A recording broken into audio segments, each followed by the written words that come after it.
today's flight in Microsoft Simulator is in a DGA 1001 Neo. We're flying in Caviahue, Argentina, which is right on the border next to Chile, where we're flying over the Andes. This is a great spot to fly to experience ridge lift. I've set up the weather such that we have about a 13-knot wind out of the west with occasional gusts that go a bit higher. This is the process of launching a glider with a tow plane. After waggling the rudder, the wing runner signals the pilot, who taxis down the runway. Sailplane is more buoyant than the tow plane, so it's important that once the sailplane starts to lift off of the runway, to keep it low enough to not pull the nose of the tow plane into the tarmac. When flying on tow, it's important to maintain a proper tow position. The tow plane creates a rectangular wake.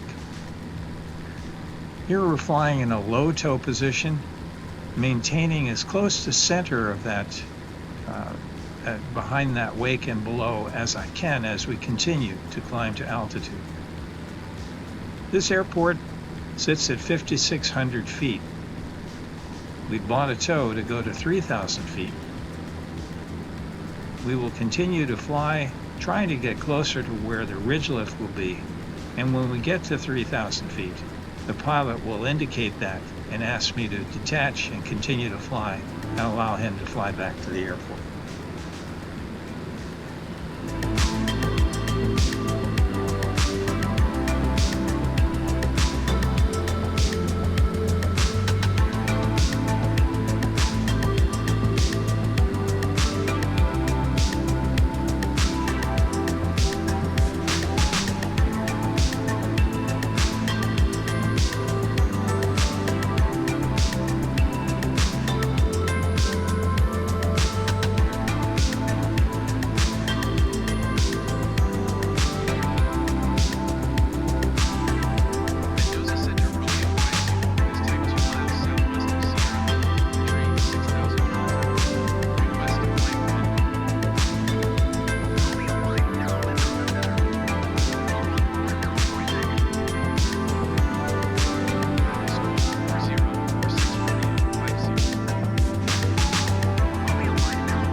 notice that the sailplane is far more affected by the lift. There is a tool within Microsoft Flight Simulator to indicate where rising air is. It's not entirely accurate, but it's reasonably close. As you can see here, the tow plane waggled their wings, indicating to release. I pulled the tow release, and as convention, they turn left, and I always would turn right. Now the next job is to retract the landing gear for smoother flight, and to try to optimize to the 45:1 glide ratio that this is capable of flying, and to fly as closely as I can to where I see ridge lift. Now the wind is coming from the west, and as you can see right now, we're flying to the west. So this is not a good place to find lift. I need to find a ridge where the westerly wind would in fact be creating some lift. Romeo 50, have the traffic.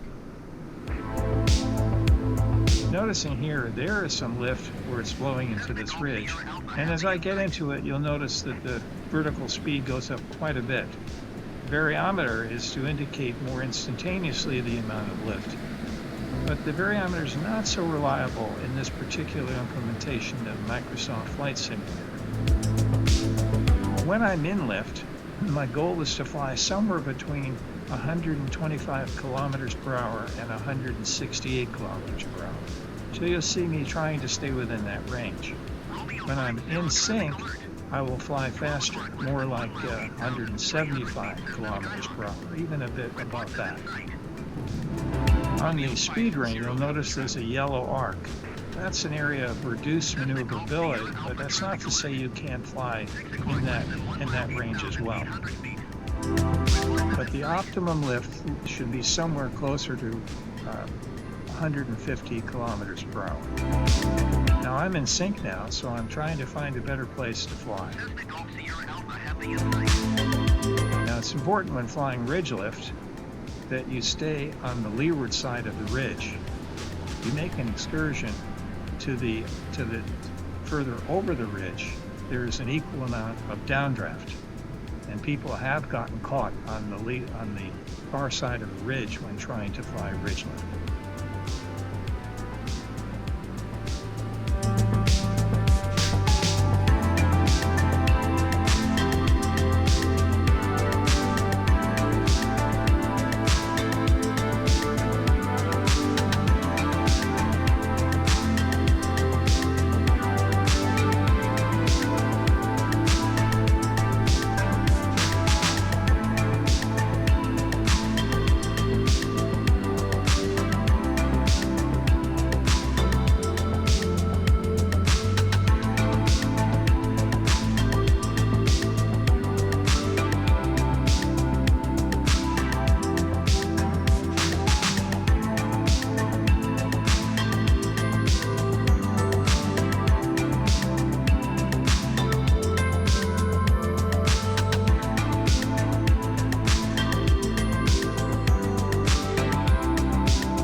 notice here that I'm trying to fly a bit closer to the ridge, see if I can experience some lift. And as you see, I'm getting a little bit more, but here we are. We're getting some reasonable lift at this point. I'm going to make a turn and fly the opposite direction to see if I can catch some more of that lift. Since the wind is out of the west, it's more likely that I'll find lift closer to that ridge that's straight ahead. There's some issues here because it's in a valley. I could be getting downdraft from one ridge and updraft from the other. So it's important to find a way to get centered in the part that's going up. Right now we're in an elevation of 7,600 feet, which is roughly 2,000 feet above the airport. So we're still in reasonably good shape, but I would like to find a bit more altitude before heading back. There we are, picking up some more lift here, and as you can see, it doesn't always correspond with the indicator that Microsoft has provided in the simulation tool.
Getting quite a bit of sink in some of these regions, but my hope is that if I can get to the other side of this ridge, it will be picking up some of the wind coming out of the west, and I can find some more lift.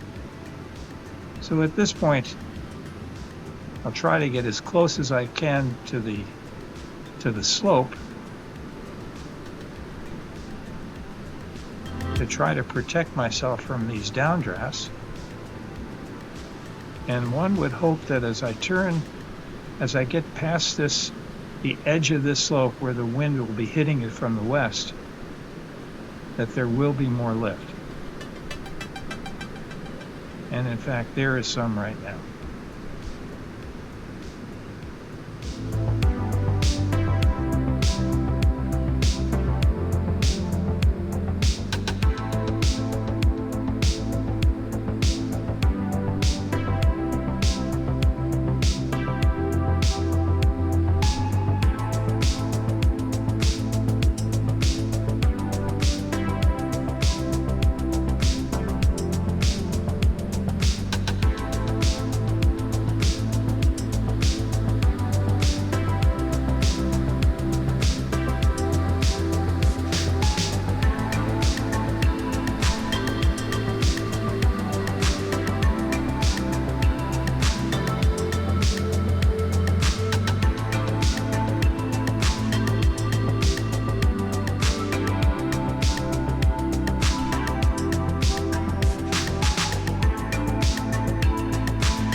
hadn't taken advantage of this ridge lift, I expect I wouldn't have had enough altitude to make it the distance back to the airfield.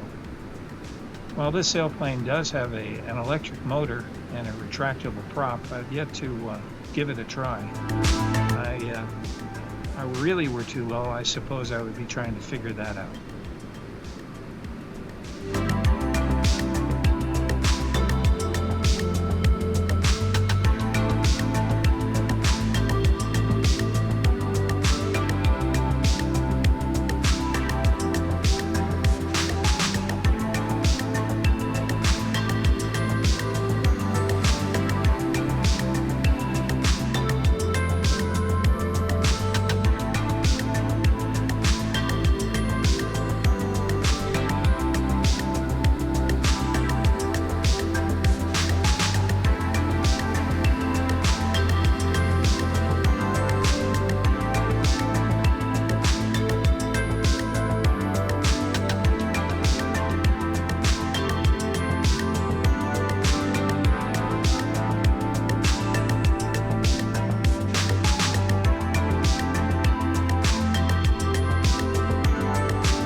airport in sight, you'll see another visual aid that's provided by Microsoft Flight Simulator. It indicates the glide path that's recommended for making a proper landing. By no means is this a hard and fast rule. And right now I'm sitting at less than 2,000 feet above. I'd like to enter that at about 1,500 feet, but it's not likely I'm going to make it with that elevation. But not to worry. I will find a way to shorten the pattern a bit to still have enough elevation to make it without coming short of the field. At this point, you can see that I have put the gear back down, something you don't really want to forget. And when I get to the right point here, I'll make the right turn from this attitude to the downwind leg.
Entering the pattern at about 1,000 feet, which is at least 400 feet lower than I would like to be.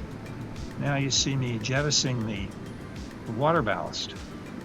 Turns out the water ballast, while it adds a lot of weight to the plane, actually improves the glide ratio for reasons that are not obvious, but it's a fact that you get better performance. At this point, I don't need to have the extended glide ratio, and it makes it more amenable to handling for the landing pattern. You'll see here I'm going to cut the corner a little bit because I do have a little less elevation than I would normally like.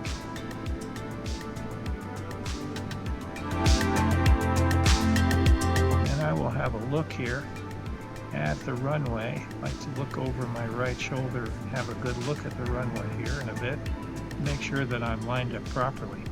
At this point I haven't needed to kill any elevation because I'm trying to extend my flight. There's the end of the runway, and I'm sitting about 300 feet above the ground. I'll do a little adjustment, and in fact added some air brakes as well to get me a little bit lower. I'm still doing 125 kilometers per hour. It would be good that by the time I touch down, I'm sitting a little closer to 75. So you'll see that I'm going to try to cut my speed just a bit as I line up with the runway.